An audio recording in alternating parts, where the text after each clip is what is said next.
और ये साहब एक तो ये बता दीजिए कि हमीद गुल साहब ने आपको रेफर कर दिया केस अपना, डॉलर जो लिए डॉलर का इतना इल्जाम लगता है जितने भी राइट विंग के लोग हैं, मैं जिहादी नहीं कहूंगा क्योंकि जिहादी कहना मुझे कोई लोगों ने जिहादी को गाली बनाया, मैं नहीं समझता सो गाली, तो राइट विंग के लोग जो है, मैं समझता हूँ राइट विंग के लोगों को इल्जाम जो लगता है कि जी जहाद में शरीक हुए, डॉलर लिए अमेरिका के, आज डॉलर नहीं मिल रहे तो अमेरिका के खिलाफ हो गए। एक तो इसका भी आंसर कर दिए, दूसरा एक चीज और है जो आपसे पूछूंगा, पहले इसका रिस्पॉन्ड कर दीजिए।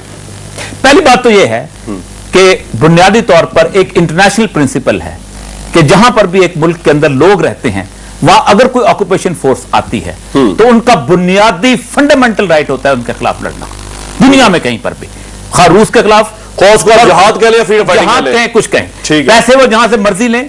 अगर सार्त्रे उठ के फ्रांस से अल्जायर जाता है और उनके साथ लड़ता है अपने मुल्क के खिलाफ तो सार्त्रे हीरो है। अगर चिगवेरा बोलीविया से उठता है और जाके लड़ता है वहां जाके फाइडल कास्ट्रो के साथ ऑक्यूपेशन के खिलाफ, हीरो है। दुनिया में कहीं ऐसा नहीं हुआ। वियतनाम के अंदर जब वॉर हो रही थी, एक फ्रांस का बंदा था, वो वहां से आकर नोबेल था, वो वहां आके लड़ता रहा जनरल जैप के साथ, उसके साथ चिगवेरा आके वहां पर लड़ता रहा, अमेरिका के खिलाफ लड़ता था, देवर हीरो। तालिबान जहां से भी पैसा लें, किसी तरह भी पैसे, ऑक्यूपेशन के खिलाफ लड़ रहे हैं। पहली बात, everything is fair in love, अंग्रेजी फ्रेज है। नहीं, जो बंदा ऑक्यूपेशन में है, और दुनिया में मेरा इस्लाम भी यही कहता है कि जिस बस्ती के अंदर लोग जालिम ऑक्यूपेशन खिलाफ हों उसके खिलाफ आप मदद करें, बगैर इसके कि आप मुसलमान हो या ना हो। दूसरी बात यह है कि इंडिया दूसरी दफा हजीमत उठाने वाला है। अच्छा। इंडिया ने सबसे पहले रूस के अंदर नजीबुल्लाह गवर्नमेंट के साथ हुकूमत बनाई, उनके साथ उनको एड दी, सब कुछ किया, और जिस वक्त रूस वहां से जूते खा के निकला है तो उस वक्त इंडिया का चेहरा देखने वाला था। आपको अंदाजा नहीं है कि ज़ियाउल हक को फोन उसने किया था कि आप क्या करना चाहते हैं। इस वक्त पाक इंडिया अमेरिका वहां से जा रहा है, और अमेरिका की तारीख है, अमेरिका ने दुनिया में कहीं वॉर नहीं जीती। वियतनाम से जूते खा के निकला, फिलीपीन से जूते खा के निकला, चाइना में चांग का शेख से जूते खा के निकला, पूरे लैटिन अमेरिका। सर अब मेरी अर्थ सुने, उसके बाद सूरत हाल अब ये निकलने वाला है, अमेरिका यहां से निकलने वाला, रुकता नहीं है, इम्पॉसिबिलिटीज में से रुके हुए। तो इस वक्त इंडिया की $2 बिलियन की इन्वेस्टमेंट है। भद्र कुमार ने आर्टिकल लिखा है कि इंडिया और पाकिस्तान मिलकर अफगानिस्तान में कुछ रोल अदा करें।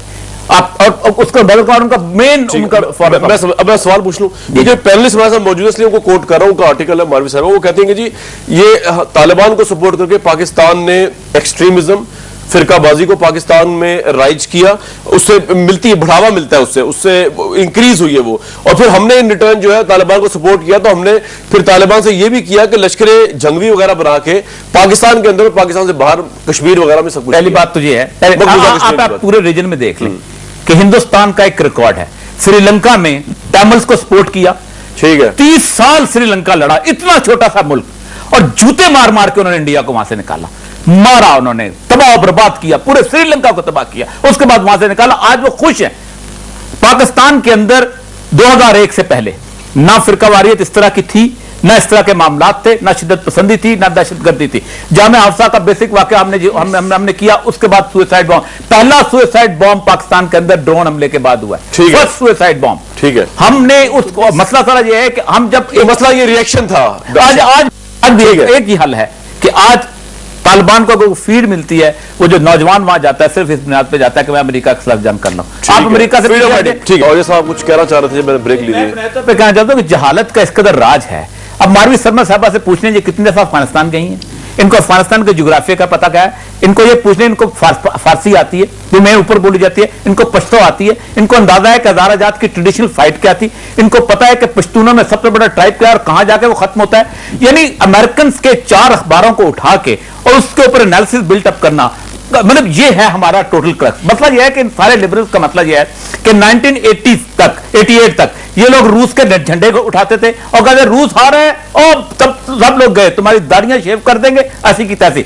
रूस मर गया, तबाह बर्बाद हो गया, इन्होंने अमेरिका के सामने हाथ बांधे और उसके सामने खड़े हो गए। अब अमेरिका जा रहा है, एनजीओ की फंडिंग सारी साथ साथ निकल जाएगी, सारे यहां पर तस्करे कर रहे हैं, 80 लाख सैलाब में है। मुझे एक बताइए पाकिस्तान की कोई एनजीओ जो वहां जाके बैठी हो, सिर्फ रिलीजियस लोग वहां पर काम कर रहे हैं। मेरी बात सुने, जब तक आप सिचुएशन का नहीं पता तबसरा नहीं कर सकते। अजीब बेवकूफ दुनिया, अजीब बेवकूफी की बात कर रहे हैं आपको। दुनिया में कभी कोई बंदा आसमान में बैठ के नहीं बात करता।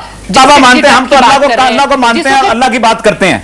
मैं आपको बताऊं मसला सारा यह है आपका कि आपके सारे एनजीओ टीवी में बैठे और जंग कर रहे हैं, 80 लाख लोग वहां मर रहे हैं, 80 लाख लोग से मर रहे हैं। कोई एक लिबरल एनजीओ पहुंची वहां पर, सारे मजहबी लोग भाई, पहुंचे हुए वहां आप- पर, एक लिबरल एनजीओ। ये क्या जहालत हो रही है? नहीं, जहालत आपकी बात है। आई आप डू सारे नॉट फंड्स रिप्रेजेंट खाते एनी हैं। एनजीओ। आप एक औरत के ऊपर तो जुल्म होता है, आप बैनर लेकर खड़ी हो जाती हैं, मतलब 50 लाख औरतें वहां भूख में मर रही हैं, कोई एक अभी एनजीओ क्या पहुंची, बात कर रहा है? कोई ह्यूमन राइट एक्टिविस्ट पहुंची? क्या बात करते किसी हैं? एनजीओ को नहीं रिप्रेजेंट करे भाई। आप किसको कर रहे हैं? क्या बात कर रहे हैं? All liberal forces. कौन सी ऑल NGO को लिबरल represent कर रही हूं फोर्सेस, मैं? कोई एक लिबरल फोर्स वहां पहुंची है वहां पर? मैं लिबरल फोर्स हूं, मैं तो अपनी पहुंची, आप capacity गए में वहां पर? liberal force आप हूं। बदीन में गए? आप बदीन Deal में with गए? me. आपको वही दाढ़ी वाले I'm a नजर आएंगे वहां Pakistani, I'm a पर, woman and आपको I'm a वही नजर आएंगे जो अल्लाह से liberal डरते हैं, वहां जाकर Pakistan. इन लोगों की Deal with मदद me. कर रहे हैं। अच्छा, एक मिनट।